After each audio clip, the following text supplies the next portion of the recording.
నమస్తే, నేను మీ ఈశ్వర్. ఈ6 న్యూస్కి స్వాగతం. వార్తల్లోని ముఖ్యాంశాలు. మేడ్చల్ నియోజకవర్గం మూడుచింతలపల్లి మండలం చివరి సర్వసభ్య సమావేశంలో ఈరోజు మండల పరిషత్ కార్యాలయంలో మండల ఎంపీపీ శ్రీమతి హారిక మురళీగౌడ్ గారి అధ్యక్షతన నిర్వహించారు. ఈ సమావేశానికి మండల జెడ్పీటీసీ జిల్లా కాంగ్రెస్ అధ్యక్షుడు సింగిరెడ్డి హరివర్ధన్ రెడ్డి హాజరై ప్రసంగించారు. ఇప్పుడు వారి ప్రసంగంలోనే మరి వారి మాటలు విందాం.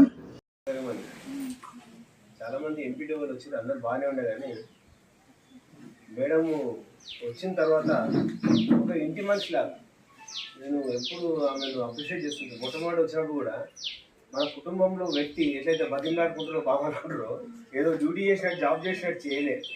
నేను నిజంగా ఈ రోజు ఇక్కడ రావాలనుకుంటే నాకు వేరే సీఎం గారు కలిసి అంటే నేను పొద్దున్నే తుమ్మల నాగేశ్వరరావు గారి దగ్గరికి వెళ్ళి కొన్ని ఇష్యూస్ ఉంటే మాట్లాడి ఆడబడిన మేడం పొద్దున కూడా ఫోన్ చేసింది. మార్నింగ్ ఫోన్ చేయకపోతే వచ్చిన అదిగా వస్తా అని చెప్పి మాట్లాడుతుంటే, అయితే మేడం గారికి చెల్లమ్మ హారిక, శ్రీనివాస్ రెడ్డి, హనుమంత్ రెడ్డి, అఖిలేష్, గౌస్ పాషా, సోదరుడు మన మధుకర్ రెడ్డి గారు, అదేవిధంగా నాగరాజు గారు, సుగుణ గారు, మన ఎంఆర్ఓ గారు, ముంగడు కూర్చున్నటువంటి మా సోదరులు, అదేవిధంగా సెక్రటరీలు, మిగతా స్టాఫ్ అందరికీ నాకు నమస్కారం.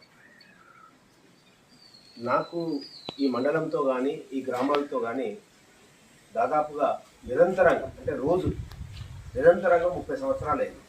అంటే నేను ఉద్యోగంలాగా డ్యూటీలాగా చేయలేదు. ఒక వ్యక్తిగా అంటే ఏ గ్రామంలో ఈ మండలంలో కానీ షామీర్పేట మండలంలో కానీ ఆల్మోస్ట్ అన్ని గ్రామాలలో నా పేరు లేనటువంటి ఒక గుడి ఉన్నది, నా పేరు లేనటువంటి ఒక బడి ఉన్నది, నా పేరు లేనటువంటి ఒక పని ఉన్నది, ఒక యువజన సంఘాలు కానీ అన్ని ప్రతి గ్రామంలో హరివర్ధన్ రెడ్డికి అంటూ ఒక 10 మంది పార్టీలతో సంబంధం లేకుండా పక్కకు వచ్చి నిలబడతారు ప్రతి గ్రామంలో.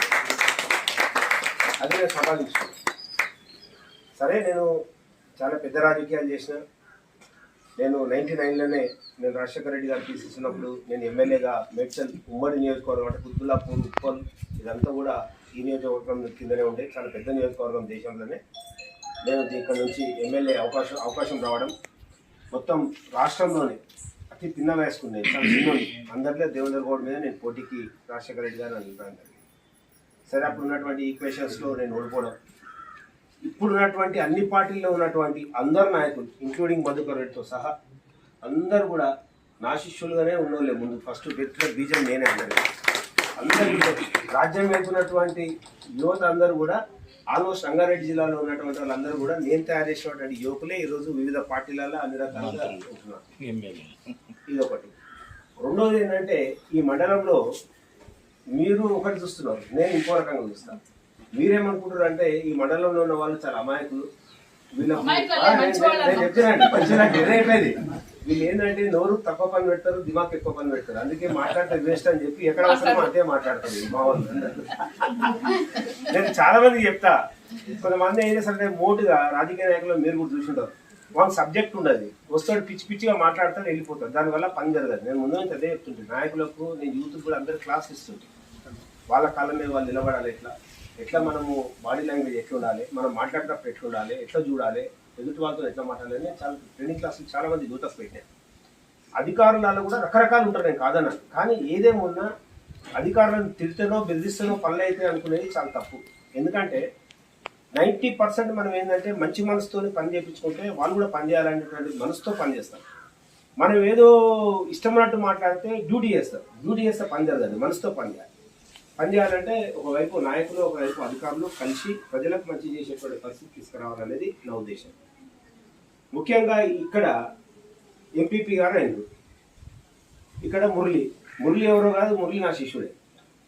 మేము జిల్లా పరిషత్ చూస్తే మేము నవ్వుకుంటుంటే టీఆర్ఎస్ వాళ్ళు ఇద్దరు జెడ్పీటీసీ ఎంపీపీలు ఇద్దరు కొట్టుకుంటారు, తిట్టుకుంటారు. మా దగ్గర అసలు సబ్జెక్టే లేదు. మా దగ్గర ఎన్నిసార్లు మురళి పిలుస్తారు, మాకు రూమ్ ఉండదని వాళ్ళు కొట్లాడతారు, మాకు రెస్పెక్ట్ లేదంటారు. వీళ్ళు నన్ను పిలిస్తే కూడా నేను రాను. నా రెస్పెక్ట్ కోసం నేను అడగకుండా ఒక రూమ్ పెట్టి దానికి ఒక బోర్డు పెట్టి నాకు ఒక టేబుల్ వేసి అది అరౌండ్ వస్తే కూర్చుంటాను, నేను చైర్లు వేసి పెట్టారు. కానీ నేను ఎప్పుడు కూడా రాలేదు, వాళ్ళని డిస్టర్బ్ కూడా చేయలేదు. నేను ఇన్వాల్వ్ కాలేదు. ఎందుకంటే ఒక చిన్న మండలానికి నేను పరిమితంగా జెడ్పీటీసీ అయినంత మాత్రాన ఒక మండలానికే పరిమితం కాదు. నేను ఆ స్థాయి కంటే చాలా పెద్దోని కాబట్టి నేను ఒక జిల్లా స్థాయిలో లేకపోతే రాష్ట్ర స్థాయిలో రాజకీయాలు వ్యవస్థను నడిపించాల్సిన బాధ్యత నా మీద ఉంది. అందులో భాగంగా నేను జెడ్పీటీసీగా పోటీ చేస్తాను రాలేదు, జిల్లా పరిషత్ కోసం వచ్చాను. ఇంకోటి కూడా నా అనుభవం ఏంటంటే నేను గ్రేటర్ హైదరాబాద్లో కూడా పనిచేసిన. ఆనాడు మేయర్ కోసం 2009లో రాజశేఖర రెడ్డి గారు ఉన్నప్పుడు బతుకున్నప్పుడు నన్ను మేయర్గా ఇక్కడ ఎమ్మెల్యేగా కేఎల్ఆర్ ఛాన్స్ ఇచ్చినప్పుడు గ్రేటర్ హైదరాబాద్లో నన్ను మేయర్గా ప్రకటించారు. అప్పుడు ఎక్కడి నుంచి పోటీ చేయాలంటే ఈ నియోజకవర్గం పెద్దగా ఉండే కాబట్టి పోటీ కూడా ఉండే అప్సుగూడ నుంచి ఫిక్స్ చేసిపోయింది ఆయనే, నువ్వు అప్సుగూడ నుంచి పోటీ చేసి జనరల్ సీట్ అయింది. ఇంకొకటి అకాల మరణం రాజశేఖర రెడ్డి గారు సెప్టెంబర్లో చనిపోవడం, తర్వాత ఆయన సెకండ్కి చనిపోయాడు, 19th మా ఫాదర్ చనిపోయాడు. ఆయన చనిపోయిన తర్వాత ఎలక్షన్ రావడం నా బ్యాడ్ లక్. అయినా కూడా కాంగ్రెస్ పార్టీలో ఉండేటువంటి గ్రూప్ రాజకీయాలలో నన్ను నిలబెట్టిరు, నన్ను ఓడగొట్టాలనుకున్నాను. నేను అక్కడ నాన్ లోకల్ క్యాండిడేట్, ఇక్కడికైతే నేను నాన్ లోకల్, పేరుకైతే నాన్ లోకల్. నా ఊరేమో సొంతూరు గొడవ వెళ్ళి నా కార్డు కానీ నా ఓటు కానీ అన్నీ అక్కడ ఉంటాయి. అంటే ఈ ప్రాంతంతో నాకు ఉన్నటువంటి సంబంధాలు వేరే, కానీ నా ఓటైనా ఏదైనా నా గొడవెల్లి గ్రామం నాకు మేడ్చల్లో ఉంటుంది. అక్కడ కూడా అప్సుగూడలో నేను పోతే నన్ను ఒడగొట్టాలని చూసిండ్రు అందరూ, ఎమ్మెల్యేలతో సహా చూసినా కూడా అక్కడ ఉన్నటువంటి ప్రజలు బ్రహ్మరథం బట్టి మంచి మేయర్తో నన్ను గెలిపేయడం. నేను మళ్ళీ గెలిచినాక నాకు డిక్లేర్ కూడా అయిపోయింది మేయర్గా. హైదరాబాద్ ఫస్ట్ మేయర్ నేనే. మేయర్గా డిక్లేర్ అయినాక కూడా రాత్రి రాజకీయాలు మారి ఎమ్మెల్యేలు అందరూ కూడా నా మీద టార్గెట్ చేయడం, నన్ను కాకుండా ఎవరినన్నా చేయమంటే నా ప్లేస్లో బండా కార్తీక్ ఫైనల్ చేశాను. ఆ తర్వాత ఆ బండా కార్తీక్ అయినా కూడా మొత్తం జిహెచ్ఎంసీని మొత్తం టోటల్గా నాకు రిప్లై తీసుకున్నాను. నాలాగా ఎవరు నడిపేయాలి, ఇప్పటికీ మీరు ఎవరైనా కార్పొరేటర్ పాత్రలు అనిపిస్తే నడిపారు. ఇక్కడ ఎంఎం కానీ తెలుగుదేశం కానీ అన్ని పార్టీలను నాకు రిప్లై తీసుకున్నాను. ఫస్ట్ స్టాండింగ్ కమిటీ ఎలక్షన్ అయింది. దిస్ ఇస్ చరిత్ర. పార్టీ కాంగ్రెస్ పార్టీ నన్ను నిలబెట్టడానికి కూడా కొంతమంది అడ్డుపడి నా రావద్దు స్టాండింగ్ కమిటీలో కానీ అడ్డుపడితే